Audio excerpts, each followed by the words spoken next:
नमस्कार दोस्तों, YouTube channel भक्ति सागर में आपका स्वागत है। चैनल पे पहली बार है तो चैनल को सब्सक्राइब कर लीजिएगा, बेल आइकन के बटन पे भी क्लिक कर दीजिएगा ताकि आने वाली वीडियो की नोटिफिकेशन, पूजा पाठ से संबंधित जानकारी की वीडियो आप तक सबसे पहले पहुंच सकेगी। वीडियो अगर आपको अच्छी लगती है तो रिक्वेस्ट है लाइक ज़रूर से कर दिया कीजिए और कमेंट सेक्शन में कमेंट्स लिखना न भूलिए। तो दोस्तों बिना देरी के वीडियो को शुरू करते हैं और बात कर लेते हैं विषय के ऊपर। आज की वीडियो में मेरा विषय है माघ स्नान 2024 के बारे में जानेंगे। माघ स्नान के धार्मिक महत्व के बारे में, साथ ही जानेंगे इस महीने में क्या करना चाहिए, क्या नहीं करना चाहिए, और माघ स्नान कथा को, और साथ ही जानेंगे माघ स्नान की प्रमुख तिथियों के बारे में। तो दोस्तों बिना देरी के वीडियो को शुरू करते हैं। माघ का पवित्र महीना 26 जनवरी 2024 यानी शुक्रवार से शुरू हो रहा है। ये महीना 24 फरवरी तक चलेगा। माघ पूर्णिमा के साथ जो है इस महीने की समाप्ति होगी और माघ महीने में प्रयागराज में संगम तट पे गंगा में स्नान करने का विशेष महत्व होता है। अगर माघ महीने में 3 बार स्नान किया जाए तो अब अश्वमेघ यज्ञ के बराबर फल की प्राप्ति होती है। माघ की पूर्णिमा तिथि पे सभी देवी देवता पृथ्वी लोक पे आते हैं और स्नान करते हैं। साथ ही पूरे महीने में, माघ महीने में स्नान करने से भगवान विष्णु प्रसन्न होते हैं और सुख और सौभाग्य की प्राप्ति होती है। ऐसा माना जाता है कि माघ महीने में स्नान करने से आध्यात्मिक शांति मिलती है, शरीर निरोगी बनता है, साथ ही रोगों का भी नाश होता है। माघ महीने के दौरान आप किसी भी पवित्र नदी में स्नान कर सकते हैं।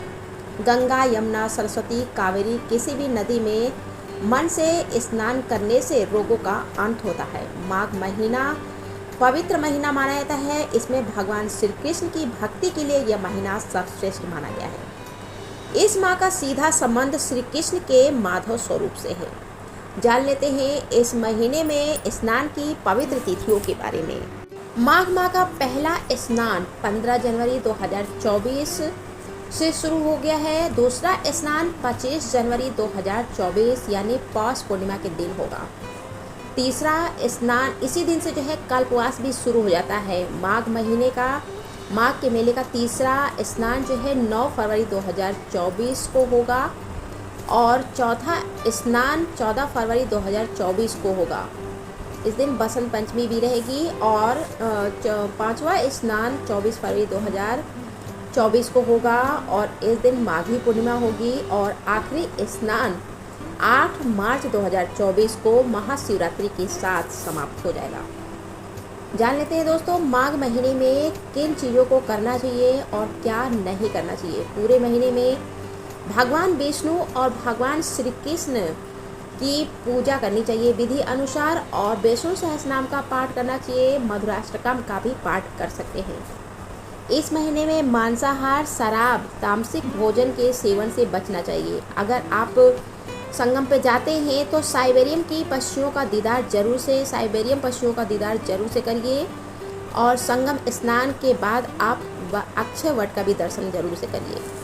ब्रह्मचर्य के नियमों का पालन करिए। इस दौरान आप तुलसी जी की पूजा कर सकते हैं, गीता का पाठ कर सकते हैं। जो लोग इस महीने में गंगा, यमुना में स्नान नहीं कर सकते हैं वे लोग घर पे भी जो है नहाने वाले पानी, सामान्य नहाने वाले पानी में जो है गंगा जल मिलाकर स्नान कर सकते हैं, भगवान की पूजा अर्चना कर सकते हैं और इस माघ महीने में होने वाले स्नान का लाभ उठा सकते हैं। शास्त्रों में ऐसी मान्यता दी गई है कि जो लोग पूरे महीने माघ स्नान नहीं कर सकते हैं या माघ माह के बाकी नियमों का पालन भी नहीं कर सकते हैं, उन्हें इस महीने में अगर 3 बार या 1 बार भी माघ स्नान कर सकते हैं तो माघ स्नान का लाभ मिलेगा और इस महीने में किए गए 3 बार स्नान से जो है 10,000 अश्वमेघ यज्ञ के समान फल की प्राप्ति होती है। इससे व्यक्ति को हर तरह की सिद्धि और हर क्षेत्र में विजय मिलती है।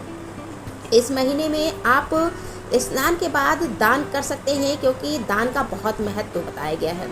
माघ महीने में विशेषकर जो है पूर्णिमा के दिन जो व्यक्ति सुयोग्य ब्राह्मण को ब्रह्म वैवर्त प्राण का दान करता है उसे ब्रह्मलोक की प्राप्ति होती है। इसके साथ ही जो ब्रह्म वैवर्त पाठ करता है या महात्म्य को सुनता है उस व्यक्ति को लाभ ही लाभ मिलता है।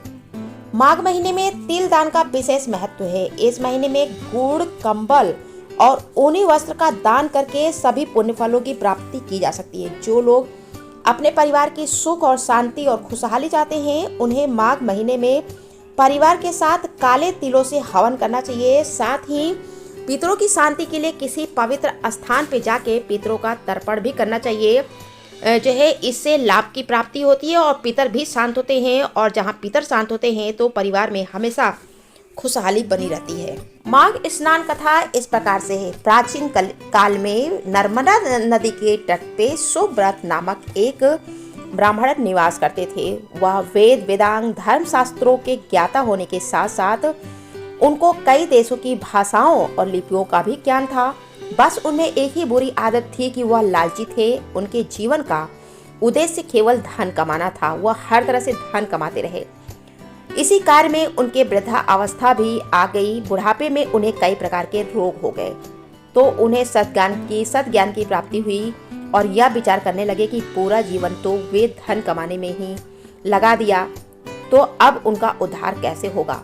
महाज्ञानी होने के बाद भी जीवन में उन्होंने कोई सद्कर्म नहीं किया। इसी बात को सोचकर वह व्याकुल थे कि उन्हें एक श्लोक याद आया, जिनमें माघ मास में स्नान करने का संकल्प लिया और पवित्र नर्मदा नदी में स्नान करने लगे। इस प्रकार से 9 दिनों तक सूर्योदय से पहले ही वो उठते और नर्मदा नदी में जाकर स्नान करते। उनको जिसके कारण जो है उनकी तबीयत बहुत अधिक बिगड़ गई और वे परलोक जाने का उनका समय आ गया। प्राण त्यागे तो उनको लेने के लिए एक दिव्य विमान आया उन्हें लेने, और जो है जिस पर वह बैठकर वो सीधे स्वर्ग में चले गए। दोस्तों, वीडियो में इतना ही। मिलते हैं अगली वीडियो में नए विषय और नई जानकारी के साथ। तब तक के लिए धन्यवाद।